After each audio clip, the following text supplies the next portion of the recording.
Okay mga idol, Jimmy Butler nabalik na sa iyang korte sa una ang Miami Heat. Samtang si Stephen Curry wakadwa tungod sa iyang injuries na niaging simana.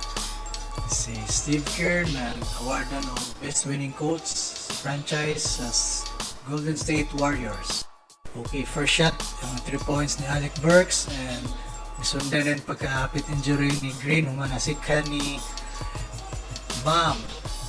Isundan pang shot ni Posenski and murag malas gid si Butler kaya murag wa pagid ka siya score pag first quarter.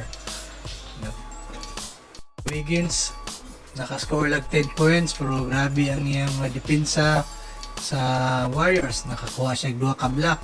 Guy Santos nakascore kini 13 points. Si Butler murag malas gyapon kay murag siya pagkablakan sa Miami. Si Tyler Hero ang nakasil sa halftime na 3 points buzzer beater.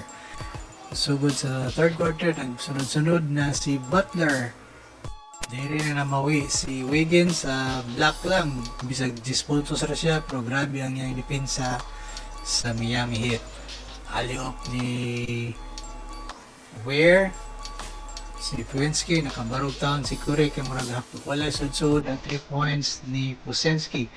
Nakamagic pa si Ware sa iyang layup